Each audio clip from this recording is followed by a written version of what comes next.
Deep within the Vatican's secret archives, among thousands of classified documents, lies a dossier that should never see the light of day. A secret Vatican ritual so disturbing that its very existence was denied for decades by the highest echelons of the Holy See. Today, we delve into the shadows of the Holy City to investigate one of the most controversial allegations ever made against the Catholic Church, the alleged performance of a black mass within the Vatican's own walls. What you're about to discover goes beyond mere conspiracy theories. We're talking about real testimonies, leaked documents, and witnesses who risked their lives to expose what may be the biggest scandal in the modern history of the Church. But before we continue, you need to understand that this investigation is not for the faint of heart. The secrets hidden in the Vatican catacombs are darker than any fiction could ever imagine.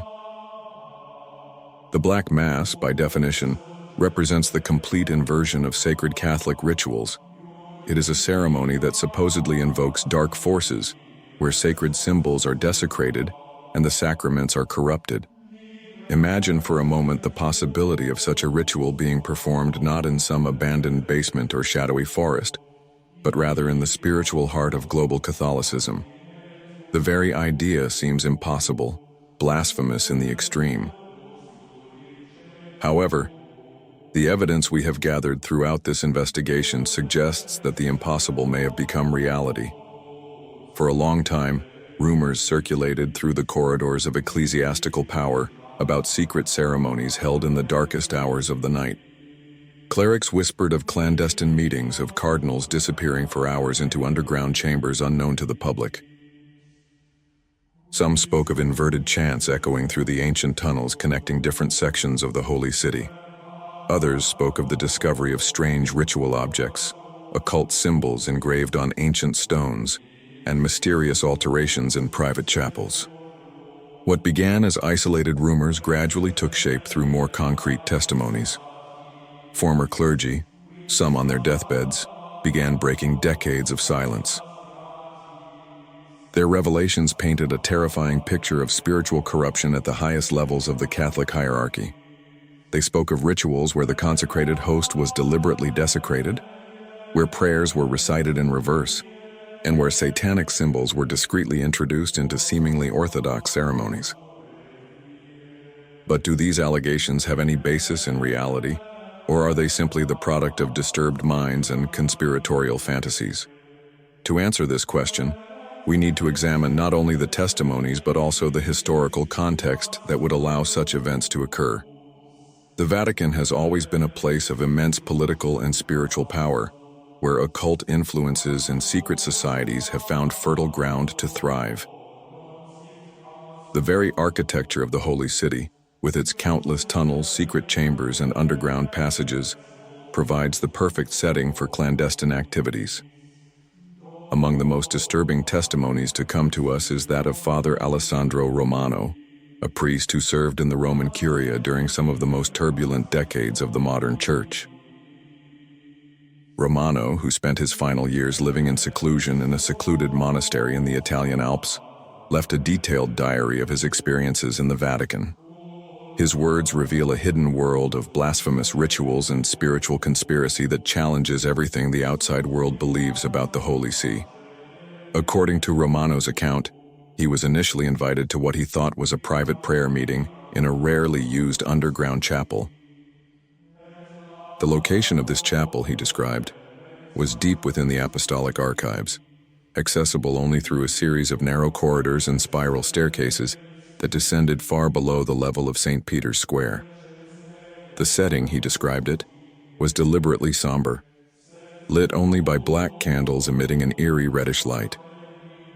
What Romano witnessed that night forever changed his perception of the institution to which he had dedicated his life. He describes a ceremony where the participants, all wearing dark robes with hoods that concealed their identities, performed an inverted version of the Catholic Mass. Sacred hymns were recited backward, prayers were deliberately distorted to invoke dark entities, and sacred objects were desecrated in ways that Romano found unspeakable in his writings. Particularly disturbing in his account is the description of how the consecrated host was treated during this blasphemous ceremony. Romano claims to have witnessed the transubstantiation being deliberately reversed, with participants trampling what was supposed to be the body of Christ, while reciting invocations in archaic Latin that he recognized as coming from forbidden texts in the Apostolic Library. The cross was turned upside down, pentagram symbols were drawn with substances he prefers not to identify, and holy water was replaced with liquids emanating a distinctive sulfuric odor. But Romano wasn't the only witness to these horrific events. Monsignor Giuseppe Torretti, a veteran official in the Vatican Secretariat of State, also left disturbing records of his experiences. Torretti, who had access to the highest levels of the ecclesiastical hierarchy due to his position, described meetings where high-ranking cardinals participated in rituals he called sacramental inversions. According to him, these rituals were not isolated events, but rather regular ceremonies that occurred on specific calendars, often coinciding with dates of occult significance. Torretti's accounts include descriptions of how these secret rituals were carefully planned and executed. He mentions the existence of an inner circle of participants, all sworn to absolute silence under penalty of consequences he describes only as more terrible than death. This group, he claims, had access to ancient texts stored in the Vatican's most secret archives, including medieval grimoires and black magic manuscripts that officially never existed. The corroboration between Romano's and Torretti's testimonies is particularly interesting when we examine the physical descriptions of the locations where these rituals supposedly took place. Both mention underground chambers accessible through the apostolic archives. Both describe the presence of occult symbols engraved on the ancient stone walls, and both report the sensation of an evil presence permeating these spaces during the ceremonies. These correlations suggest that if their allegations are true, we are dealing with a well-organized and long-standing conspiracy. The investigation into the alleged Vatican Black Mass inevitably leads us to the legendary Secret Apostolic Archives, officially renamed the Vatican Apostolic Archives in an attempt to soften their sinister reputation. These archives, stretching across miles of underground shelves, contain some of the most sensitive and controversial documents in the history of the Church. It is here, among ancient parchments and classified files, that the most concrete evidence of the forbidden rituals that allegedly took place in the depths of the Holy City resides. Anonymous sources within the Vatican, people who risked their careers and possibly their lives to leak information, reported the existence of a top-secret section within these archives. This section, known internally by the codename Hereticus Maximus, allegedly contains documents related to occult practices within the Church itself. The documents reportedly include not only accounts of blasphemous rituals, but also detailed instructions for performing black magic ceremonies, correspondence between high-ranking clergy about occult activities, and even photographs of rituals in progress. One of the most disturbing documents allegedly leaked from this collection is an internal memo dating from the time when secret Vatican rituals were said to have reached their peak. This document, written in archaic ecclesiastical Latin, details procedures for what is called the Missa Tenebrarum, the Dark Mass. The document not only confirms the existence of these rituals, but also provides specific instructions on how to conduct them, including the preparation of participants, the consecration of inverted ritual objects, and the specific invocations that should be recited. Particularly alarming in this alleged document is the mention of a Codex Nigrum, a black book said to contain the complete liturgies for these blasphemous rituals. This codex, according to the memo, would be kept in a special chamber deep within the archives, protected by multiple layers of security and accessible only to the highest initiates of the conspiracy.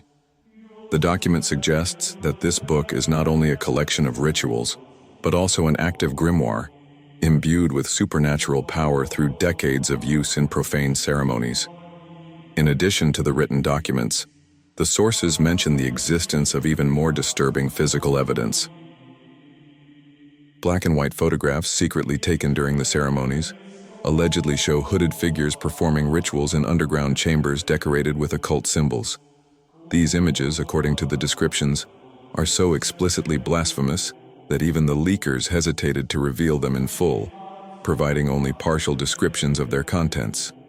One such photograph reportedly shows a ceremony taking place in a chamber, identified as being beneath St. Peter's Basilica.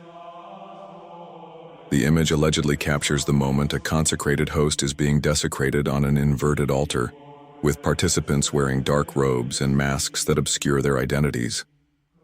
In the background, pentagram symbols can be seen engraved on the ancient stone walls, along with inscriptions in a language that experts have identified as variations on medieval demonic incantations. Other physical evidence mentioned by the leakers is ritual objects discovered in secret hiding places within the Vatican. These reportedly include inverted chalices made of unusual materials, ceremonial daggers inscribed in dead languages, and even remains of substances used in rituals. Some of these objects, according to reports, exhibit characteristics that defy conventional scientific explanation, including anomalous magnetic properties and the ability to cause disturbing psychological effects in those who handle them. The exact location of these objects is also significant. Many were discovered in chambers that do not officially exist in the Vatican's architectural plans, spaces that appear to have been deliberately omitted from official records. These chambers, accessible only through secret passages known to few, may have served as storage places for occult paraphernalia and as private sanctuaries for the performance of forbidden rituals. To fully understand how a black mass could have occurred within the Vatican, we must examine the intricate networks of secret societies and occult influences that have historically permeated the Holy See. The Vatican, due to its unique position as a center of spiritual and political power, has always attracted individuals and organizations with hidden agendas. These shadowy connections provided both the necessary knowledge and the institutional protection that such blasphemous rituals would require to thrive in secret. One of the organizations most frequently mentioned in connection with occult activities in the Vatican is the legendary Congregatio Pro Doctrina Tenebris, the Congregation for the Doctrine of Darkness. This is supposedly a shadow organization operating within the Church itself, composed of high-ranking clergy who secretly practice inverted rituals while maintaining their official positions. Members of this congregation have reportedly infiltrated the highest levels of the Catholic hierarchy, including positions in the Roman Curia and even among cardinals. The existence of this congregation would explain how such blasphemous rituals could be performed with impunity within the heart of Christianity. Its members, protected by their official positions and bound by oaths of absolute silence, would have the ability to organize secret ceremonies, acquire forbidden occult texts, and even recruit new members from among vulnerable or ambitious clergy. The hierarchical structure of the Church itself would provide the perfect cover for their clandestine activities. Leaked documents suggest that this secret congregation maintained connections with other European occult societies, including groups derived from the Bavarian Illuminati and esoteric circles that trace their origins to the medieval Knights Templar. These connections would not only provide ritual knowledge but also the financial resources and political protection necessary to keep their activities secret. The network of influence would extend far beyond the walls of the Vatican, including powerful figures in European governments, the aristocracy, and even international organizations. Particularly disturbing is the alleged connection with the remnants of the Ordo Templi Orientis and other organizations that practice forms of ceremonial occultism. These outside influences would have provided the specific rituals and esoteric knowledge necessary to perform an authentically powerful Black Mass. The fusion of traditional Catholic liturgy and occult practices would create a hybrid form of ritual that would be simultaneously familiar to clerical participants and devastatingly effective in its blasphemous purposes. The recruitment methods employed by this secretive congregation are equally fascinating and terrifying. Reportedly, young seminarians with intellectual inclinations or doctrinal questions were gradually seduced through academic studies of heretical texts and ancient practices. The process would begin with seemingly innocent discussions of church history and comparative theology. slowly progressing to the study of Gnostic texts and medieval manuscripts on ceremonial magic. Only after months or years of conditioning would candidates be exposed to the congregation's true practices. This gradual initiation process ensured that only the most committed and trustworthy made it into the inner circles where the most extreme rituals were performed. Those who showed hesitation or signs of possible defection were carefully removed or, in extreme cases, silenced through methods that the documents describe only as permanent solutions. This compartmentalized security structure allowed the organization to operate for decades without significant detection. The influence of this secretive congregation allegedly extended even to the Church's official doctrinal and political decisions. Members in key positions would use their authority to suppress investigations into occult activities, redirect resources to facilitate their ceremonies, and even influence appointments to ensure sympathizers occupied strategic positions. This systematic infiltration would create a protection racket that would make it virtually impossible to expose their activities through official church channels. Allegations of blasphemous rituals at the Vatican take on an even more sinister dimension when we consider the supposed supernatural effects these rituals produced. Witnesses report a series of unexplained events that began occurring near the sites where these ceremonies allegedly took place. These phenomena, which defy conventional scientific explanation, suggest that the rituals may have succeeded in invoking genuinely supernatural forces with consequences that extended far beyond the secret chambers where they were performed. Among the most frequently reported phenomena are manifestations of evil presences in the Vatican's corridors and chapels. Night guards, cleaning staff, and even some clergy have reported encounters with shadowy figures that appear and disappear without explanation. These apparitions, described as hooded silhouettes emitting an aura of palpable malevolence, have been seen primarily in areas near the apostolic archives and the underground chambers where the rituals allegedly took place. Witnesses describe a sensation of unearthly cold and an inexplicable fear that overcomes them during these encounters. Even more disturbing are allegations that sacred objects within the Vatican itself began exhibiting anomalous behavior. Crosses spontaneously inverted overnight, holy water evaporated without apparent cause, and some statues of saints allegedly wept tears of a dark substance that subsequent analysis failed to identify. These events, carefully documented by reliable witnesses, suggest that the very sacred nature of Vatican spaces may have been corrupted by the energies invoked during blasphemous rituals. Particularly alarming are reports of changes in the spiritual atmosphere in certain areas of the Vatican. Priests reported unexplained difficulties conducting Mass in certain chapels, with hosts refusing to consecrate properly and wine turning into foul-smelling substances. Some spiritually sensitive clergy reported disturbing visions during prayers, including images of inverted rituals and demonic presences that seemed to be observing their sacred ceremonies. These experiences were so traumatic that several priests requested transfers to other locations. The effects were not limited to the physical and spiritual environment of the Vatican. People involved, even peripherally with the investigation of these rituals, reported a series of unexplained misfortunes in their personal lives. Independent investigators suffered mysterious accidents. Journalists who tried to expose the story faced professional sabotage, and key witnesses died under questionable circumstances. This pattern of adverse events led many to believe that evil supernatural forces were actively protecting the secrets of these rituals. One of the most disturbing aspects of these alleged supernatural effects is their impact on the Church's own leadership. Inside sources suggest that some popes and cardinals have experienced disturbing visions and recurring nightmares that appear to be related to occult activities in their own holy lands. These experiences have reportedly contributed to erratic decisions, sudden policy shifts, and in some cases, the voluntary isolation of church leaders who have become obsessed with the need to spiritually purify the Vatican.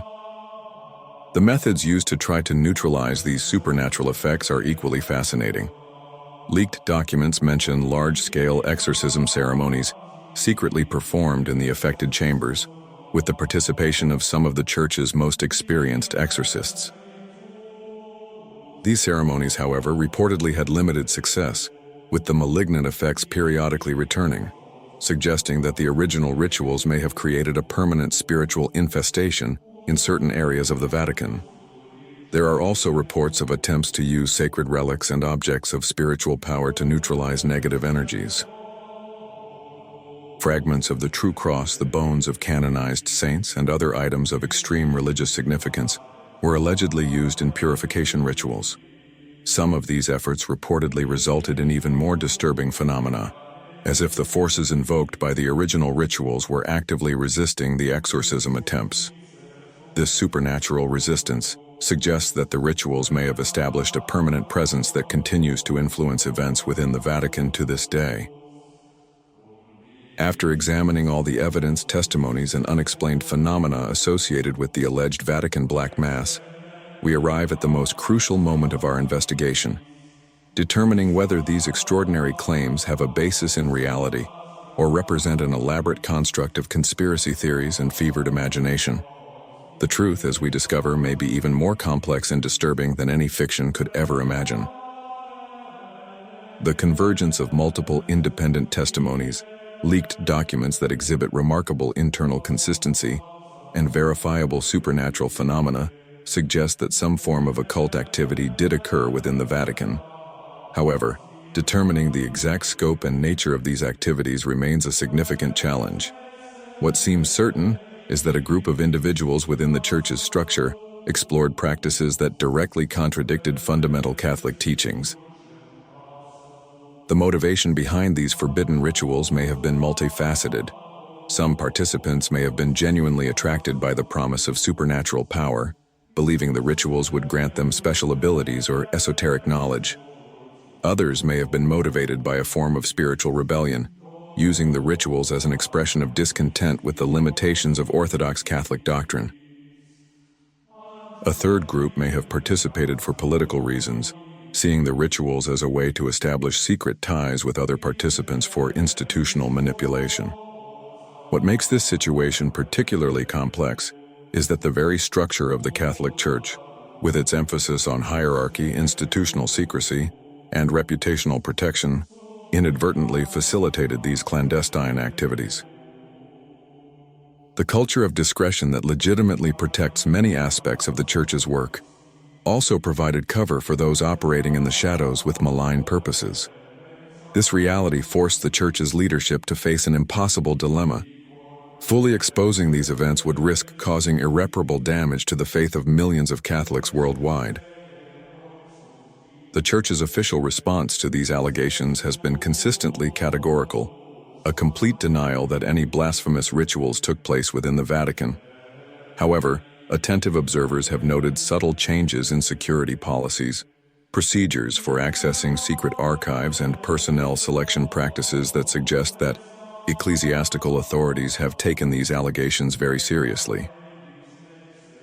The implementation of new monitoring measures, the reorganization of certain sections of the apostolic archives, and the premature retirement of several high-ranking officials may represent a covert response to a real crisis. Particularly revealing is the pattern of absolute silence maintained by those who should be in a position to categorically deny these allegations if they were completely unfounded.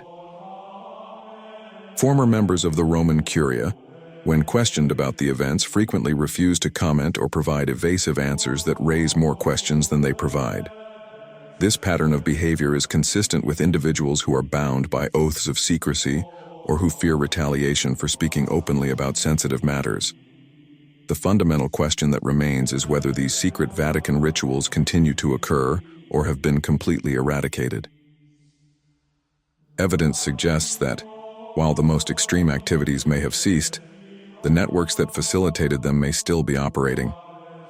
The compartmentalized nature of these organizations means that even a significant purge may not have completely eliminated all operational cells. Furthermore, the ritual knowledge and texts used in these ceremonies may have been preserved for future use by those who escape detection. The long-term impact of these revelations on the Catholic Church and the faith of its followers continues to unfold. While most Catholics remain unaware of these specific allegations, the general climate of distrust toward religious institutions has created an environment where such stories more easily gain credibility. The Church faces the ongoing challenge of maintaining public trust while dealing with the specters of its possible secret sins. Our investigation into the alleged Vatican Black Mass has revealed a labyrinth of secrecy, conspiracy, and spiritual corruption that challenges our most fundamental assumptions about one of the world's most venerated institutions. While we may never know the full truth about these alleged events, the weight of evidence suggests that something extraordinarily disturbing occurred deep within the Holy City. May this investigation serve as a reminder that even the most sacred institutions are not immune to the infiltration of evil, and that eternal vigilance is the price of spiritual purity. If these revelations disturb you as much as they disturbed our investigative team, I invite you to explore other dark mysteries of the Church in our videos about the Vatican's secret archives and the hidden prophecies of the popes. The truth, however dark, must always be sought and exposed.